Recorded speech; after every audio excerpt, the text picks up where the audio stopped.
తెలుగు రాష్ట్రాల్లో రికార్డు స్థాయి ఉష్ణోగ్రతలు నమోదవుతున్నాయి.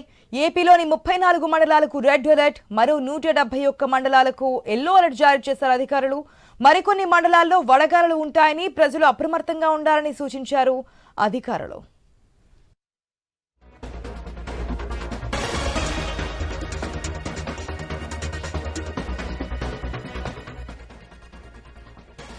రెండు తెలుగు రాష్ట్రాల్లో కూడా రికార్డు స్థాయి ఉష్ణోగ్రతలు అయితే నమోదవుతున్నాయి.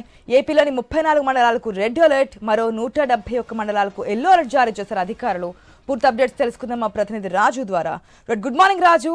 ఉదయం 8 గంటల నుంచే భారుడు ప్రతాపం చూపిస్తున్నాడు. అప్పుడే సమ్మర్ మే నెలలో ఏ విధంగా ఉంటుందో ఆ విధంగా ఎండలైతే ఉష్ణోగ్రతలు మనకు కనిపిస్తున్నాయి. దాదాపు 40 degrees ప్లస్ మనకి కనిపిస్తోంది. ఈ 3 days ఇంకా ఎక్కువ ఉష్ణోగ్రతలు నమోదయ్యే అవకాశాలు ఉంటాయని కూడా హెచ్చరిస్తున్నారు. డీటెయిల్స్ ఏంటి?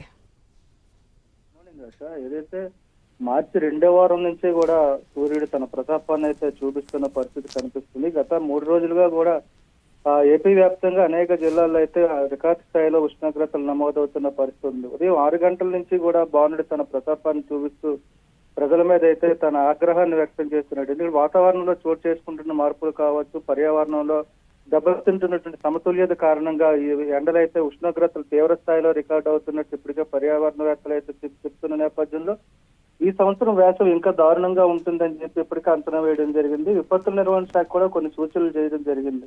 ముఖ్యంగా చూసుకుంటే గత 2 రోజులుగా కూడా చూసుకుంటే ఉత్తరాంధ్ర వ్యాప్తంగా కూడా రికార్డు స్థాయిలో అయితే నమోదవుతున్న ఉష్ణోగ్రతలు అనకాపల్లి జిల్లాలో నాతవరంలో అయితే నిన్న 42.1 డిగ్రీల సెంటీగ్రేడ్ అయితే రికార్డు స్థాయిలో నమోదైంది. అలాగే విజయనగరంలో 41 డిగ్రీలు, పార్వతీపురం మన్యం జిల్లాలో సాలూరులో 41 డిగ్రీల చొప్పున కూడా ఉష్ణోగ్రతలు నమోదైనట్టయితే అధికారులు వెల్లడించారు.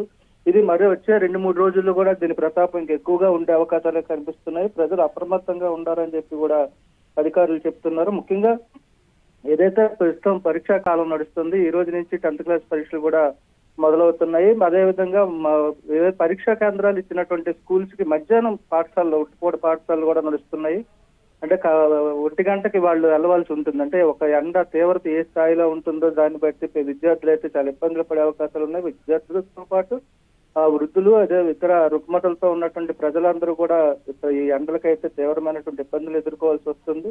మరోవైపు చూసుకుంటే ఉక్కపోత కూడా ఇప్పటికే మొదలైంది. ఈ ఉక్కపోతతో కూడా ప్రజలు ఇబ్బందులు పడుతున్నారు. విద్యుత్ వినియోగానికి కూడా రాబోయే రోజుల్లో కష్టాలు వచ్చే పరిస్థితి అయితే కనిపిస్తుంది. కాబట్టి ప్రజలు అప్రమత్తంగా ఉండాలి. అదేవిధంగా అత్యవసరం అయితే తప్పితే బయటికి వెళ్ళొద్దంటూ కూడా అధికారులు సూచనలు చేస్తున్నారు. బయటికి వెళ్లే ప్రతిసారి కూడా కనీసం గొడుగు, టోపీ అయినా పట్టుకుని వెళ్ళాలి. అదేవిధంగా మంచినీళ్ళ బాటిల్ దగ్గరలో ఉంచుకోవాలని చెప్పి చెప్తున్నారు. వడదెబ్బలు కూడా తగిలే అవకాశాలు ఉన్నాయి. వడగాల్పులు కూడా తీవ్రంగా వీచే అవకాశాలు ఉన్నాయి. వడగాల్పులు వీచే అవకాశాలు విశాఖపట్నంలో కూడా 3 మండలాల్లో, అల్లూరు జిల్లాలో 9 మండలాలు, పార్వతీపురం మన్యం జిల్లాలో 3 మండలాలు, విజయనగరంలో 10 మండలాల్లో వడగాల్పులు తీవ్రంగా ఉంటాయని చెప్పి అయితే అధికారులు చెప్తున్నప్పుడు ప్రజలు కూడా అప్రమత్తంగా ఉండాలని చెప్పి అధికారులు కోరుతున్న పరిస్థితి కనిపిస్తుంది.